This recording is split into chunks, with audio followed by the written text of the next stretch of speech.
الحمدللہ رب العالمین والصلاة والسلام علی سید المرسلین نبینا محمد وعلی آلہ وصحبہ اجمعین، اما بعد۔ اصول ثلاثہ،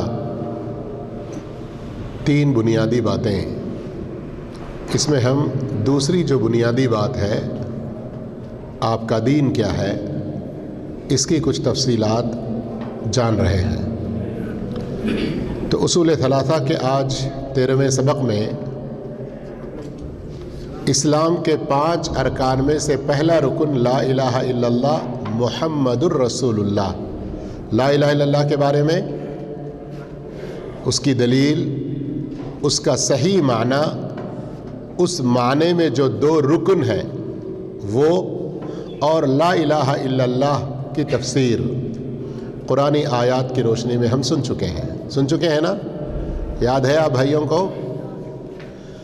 آج انشاءاللہ اسی کلمہ طیبہ کا دوسرا حصہ محمد الرسول اللہ کی جو گواہی ہم دیتے ہیں، پہلے اس کی دلیل سمجھیں گے، پھر اس کے بعد اس کا معنی کیا ہے اس کو سمجھیں گے۔ دلیل قرآن مجید میں بہت ساری آیتیں ہیں، تو امام محمد بن عبد الوہاب رحمہ اللہ نے سورۃ التوبہ آیت نمبر 128 دلیل میں ذکر کی۔ اللہ عز و جل کا فرمان ہے، لَقَدْ جَاءَكُمْ رَسُولٌ مِّنْ أَنفُسِكُمْ، البتہ یقیناً تمہارے ہی جنس میں سے، تمہارے ہی درمیان میں سے ایک رسول تمہاری طرف آئے ہیں۔ علماء بیان کرتے ہیں، مفسرین اکرام، لقد، اس کے اندر جو لام ہے یہ قسمیہ ہے۔ اللہ تعالیٰ پوری تحقیق کے ساتھ، قسم کے ساتھ، یقینی انداز میں اس بات کو بیان کر رہا ہے۔ جاءکم، کم سے مراد ساری انسانیت، اور رسول یہاں محمد صلی اللہ علیہ وسلم مراد ہے۔ من انفسکم، تمہارے ہی درمیان میں سے، تمہارے ہی اپنی جنس سے، تمہارے ہی جیسے انسان، تمہاری جیسی بولی بولنے والے، تم جیسی انسانی ضروریات ان کو بھی ہیں، لیکن ہم نے ان کو رسول بنایا، ان پر وحی نازل کی اور ان کو ایک شریعت عطا کی۔ تو محمد صلی اللہ علیہ وسلم اللہ کے سچے رسول ہیں، اس میں ہم میں سے کسی مومن کو شک کرنے کی کوئی گنجائش نہیں ہے۔ بات آئی تو ذرا اور وضاحت کے ساتھ سن لیجئے۔ قرآن مجید میں جیسے ہم نے شروع میں کہا کہ اور بھی بہت سے دلائل ہیں، تو جب ہم مانتے ہیں کہ محمد صلی اللہ علیہ وسلم اللہ کے رسول ہیں، تو کچھ اور باتیں ماننا بھی انتہائی ضروری ہے۔ کیا؟ کہ آپ انسانوں میں سے ہی سارے انسانوں کی طرف اور جنات کی طرف رسول ہیں۔ آ رہی بات سمجھ میں؟ آپ کوئی نوری مخلوق نہیں ہے، نور من نور اللہ ہرگز نہیں ہے۔ یہ سب بدعتی اور شرکیہ باتیں ہیں کہ آپ صلی اللہ علیہ وسلم نور من نور اللہ ہے، ایسا سمجھنا۔ اور آپ صلی اللہ علیہ وسلم تمام سلسلے انبیاء، نبوت کا جو سلسلہ ہے اس میں آخر ہے۔ اب آپ کے بعد قیامت تک کوئی نبی آنے والا نہیں ہے۔ محمد علی جونپوری ہو، یا پھر مرزا غلام احمد قادیانی ہو، یا دوسرے ابھی جو بہار سے نکلا ہے ایک شکیل حنیف کے نام کا، سب جھوٹے ہیں، سب جھوٹے ہیں۔ محمد صلی اللہ علیہ وسلم کے بعد کسی کو بھی نبی، ظل نبی، نبی کا سایہ، نبی کا نائب، اس طرح کے کچھ ناموں سے کوئی آنے والا نہیں۔ ہاں، قیامت سے پہلے عیسیٰ علیہ السلام آئیں گے، لیکن وہ نبی بن کر نہیں، محمد صلی اللہ علیہ وسلم کے ایک امتی بن کر آئیں گے، اور محمد صلی اللہ علیہ وسلم کی شریعت پر عمل بھی کریں گے، بلکہ اس کو دنیا میں نافذ بھی کریں گے۔ آئی یہ بات سمجھ میں؟ اور اس سلسلے میں دلائل بہت سارے قرآن مجید میں ہے. وَلَٰكِن رسول اللہ وخاتم النبیین. تو محمد صلی اللہ علیہ وسلم اللہ کے سچے رسول ہیں. اس کی دلیل سورہ توبہ کی آیت نمبر 128 سے سمجھ میں آ گئی. اس آیت میں اللہ تعالیٰ نے نبی کریم صلی اللہ علیہ وسلم کی 5 صفات بیان کی ہیں.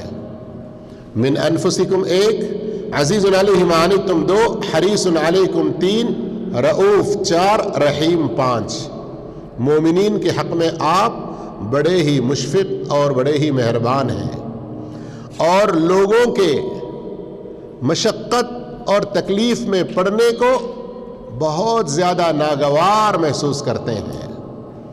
اسی لیے اللہ کے رسول صلی اللہ علیہ وسلم نے ایک موقع پہ فرمایا، مجھے ملت حنیفیت سمحہ آسان دین دے کر بھیجا گیا ہے. اور قرآن مجید میں روزے سے متعلق جو آیات ہیں اس میں 2 جگہ یرید اللہ بکم الیسر اللہ رب العالمین نے فرمایا کہ اللہ تمہارے ساتھ آسانی چاہتا ہے، مشقت اور تکلیف نہیں چاہتا. تو حقیقت میں یہ دین اگر ہم اس کو سمجھے، عمل کرنے کا جذبہ اپنے اندر پیدا کرے، محمد صلی اللہ علیہ وسلم کا لایا ہوا دین ہماری فطرت کے بالکل موافق ہے، آسان ہے. لیکن بات کیا ہے، ہمیں مشکل اس لیے محسوس ہوتا ہے کہ ہم جس گندگی میں پڑے ہوئے ہیں اس سے نکلنا نہیں چاہتے. اصل بات وہ ہے، ورنہ دین پر عمل کرنا، دین کے مطابق زندگی گزارنا واقعتاً کوئی مشکل کام زیادہ نہیں ہے. خاص طور پر بنیادی اور اساسی چیزیں، اس میں اللہ رب العالمین نے ہماری طاقت سے بڑھ کر کوئی چیز رکھی ہی نہیں ہے. اب آئیے محمد الرسول اللہ کی جو شہادت گواہی ہم دیتے ہیں اس کا معنی کیا ہے؟ محمد صلی اللہ علیہ وسلم اللہ کے سچے رسول ہیں، دلیل تو ہم نے جان لیا، اور آپ صلی اللہ علیہ وسلم کو رسول ماننا، اس میں کیا چیزیں آتی ہیں وہ ہم نے جان لیا. لیکن اس کا حقیقی معنی کیا ہے؟ ہم نے اللہ کے رسول کو رسول مانا تو ہمارے اوپر کیا ذمہ داریاں آتی ہیں؟ تو یہاں امام محمد بن عبد الوہاب رحمہ اللہ 4 چیزیں بیان کرتے ہیں. اچھی طرح سے ایک ایک ذہن میں بٹھائیے، روزانہ کی زندگی میں ان 4 چیزوں کو عمل میں لائیے، تبھی ہم سچے مومن اور سچے مسلمان ہوں گے. 4 چیزوں میں سے ایک ایک کو میں بیان کرنے سے پہلے ایک بات کی وضاحت ضروری سمجھتا ہوں. وہ کیا ہے؟ ہم اگر محمد الرسول اللہ صلی اللہ علیہ وسلم کی گواہی صرف زبان سے دیتے ہیں اور دل سے نہیں دیتے، محمد صلی اللہ علیہ وسلم اللہ کے سچے رسول ہیں، اس کی گواہی کس سے دیتے ہیں؟ زبان سے، اور دل سے نہیں دیتے، یہ کیا ہے؟ یہ منافقت ہے. یہ منافقین کی نشانی ہے، سچے مومن کی نشانی نہیں ہے. سورۃ المنافقون کی پہلی آیت پڑھ لیجئے آپ لوگ جا کر.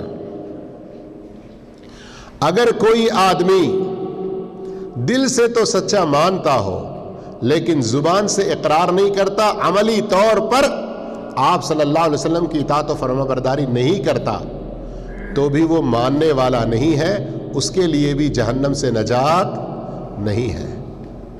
ابو طالب آپ کے سگے چچا،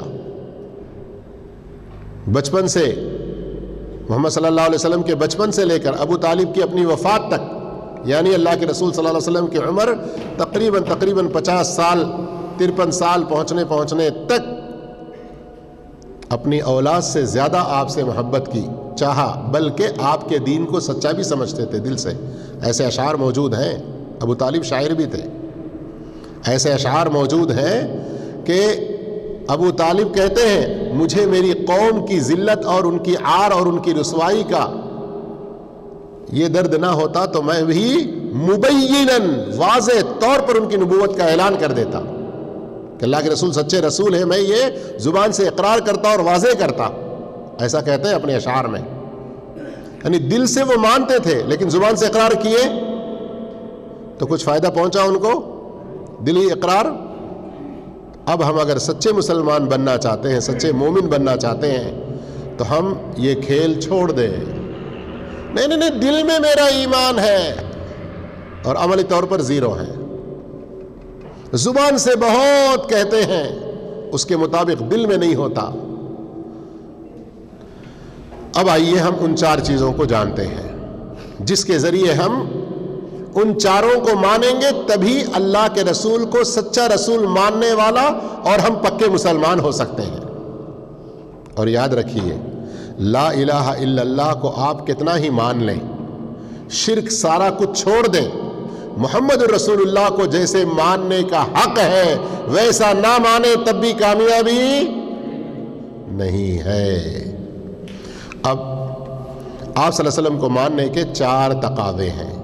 نمبر 1، طاعتہ فیما امر، جو کچھ آپ صلی اللہ علیہ وسلم نے حکم دیا اس کو بجا لانا. سمجھ میں آ رہی بات؟ آپ صلی اللہ علیہ وسلم کی مکمل اطاعت و فرما برداری. اب یہاں آپ صلی اللہ علیہ وسلم کی مکمل اطاعت و فرما برداری کا مطلب اچھی طرح سے سمجھ لیجئے کہ آپ صلی اللہ علیہ وسلم نے جس چیز کا بھی حکم دیا، کرنے کے لیے کہا، اب اس کو ہم ٹھیک ہے ابھی دیکھوں گا اور سوچوں گا اور غور کروں گا. اگر اس میں ہم نے سستی، کاہلی، کوتاہی سے کام لیا تو ہم اللہ کے رسول کے نافرمانوں میں شمار ہو جائیں گے.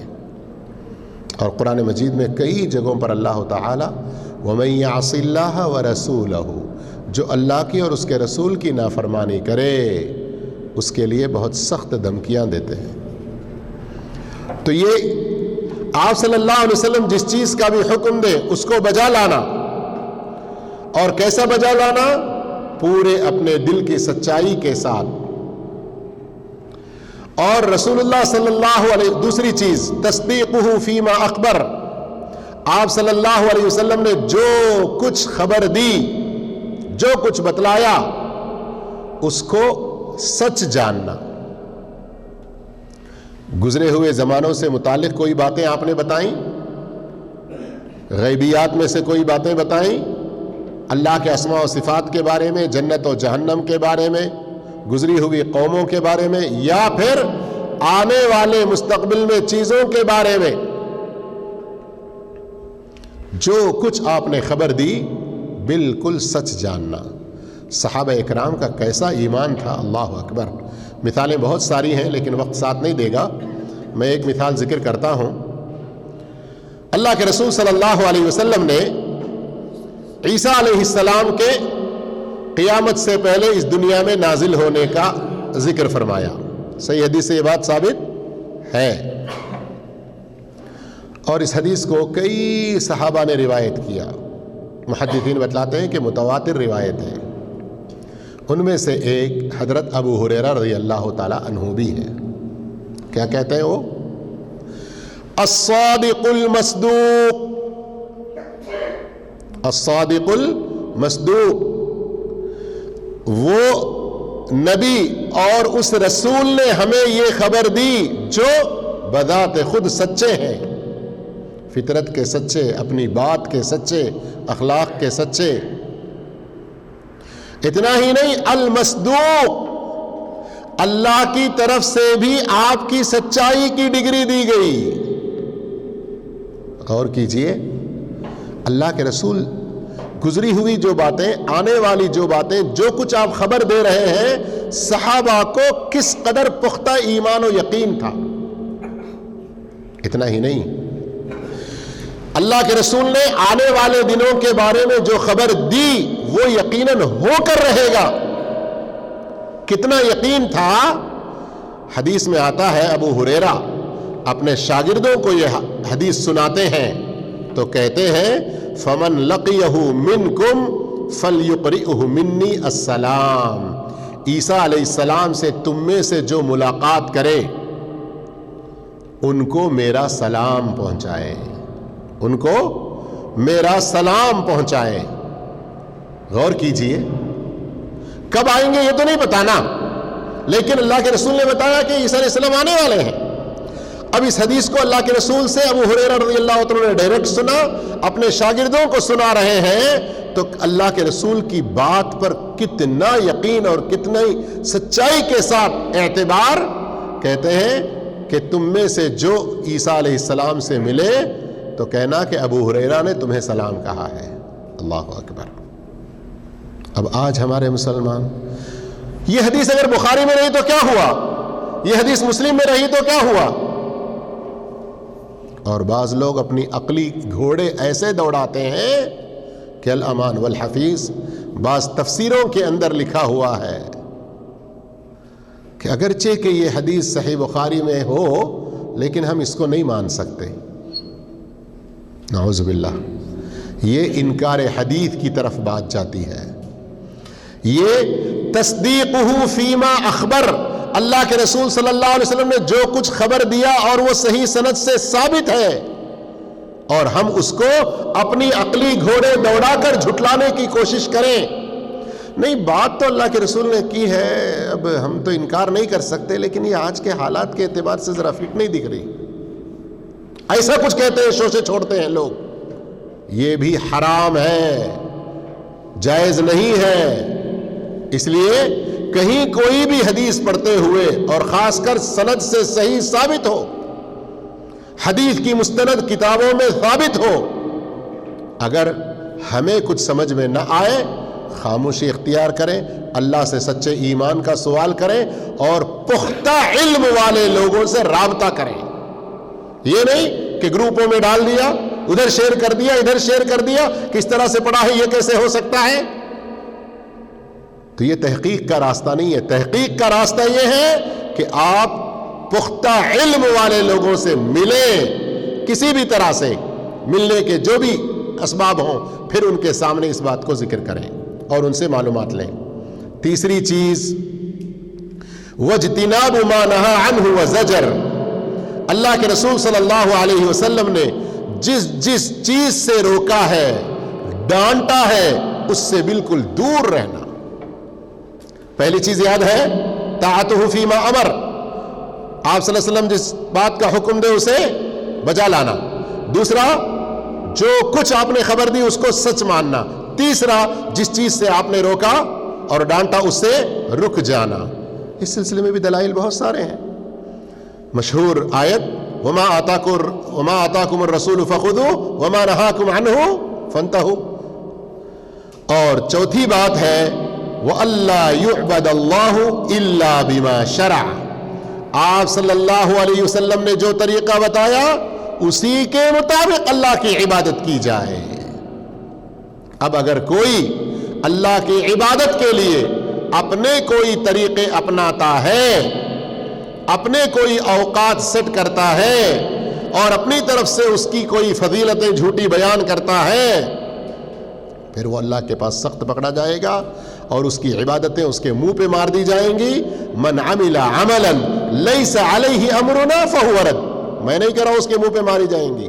صحیح حدیث میں ہے، جس کسی نے کوئی ایسا عمل کیا جو ہمارے حکم کے خلاف ہے، ہمارے بتائے ہوئے طریقے کے خلاف ہے، فہو رد، وہ ردی کی ٹوکری میں ہے، وہ مردود ہے، وہ ناقابل قبول ہے. تو چار باتیں یاد ہو گئی اچھی طرح سے. طاعتہ فیما امر، آپ صلی اللہ علیہ وسلم جس بات کا حکم دے اسے اس کی اطاعت، اور آپ صلی اللہ علیہ وسلم جس بات کی خبر دے اس کو سچ ماننا، آپ صلی اللہ علیہ وسلم جس چیز سے روکے اس سے دور رہنا، اور اللہ کی عبادت ویسے ہی کرنا جیسے آپ صلی اللہ علیہ وسلم نے بتلایا ہے. اور اسی پر ہم اپنا درس ختم کرتے ہیں. اللہ ہم سب کو رسول اللہ صلی اللہ علیہ وسلم کو سچا ماننے والا اور سچی اتباع کرنے والا بنائے. آمین. وآخر دعوانا ان الحمد للہ رب العالمین.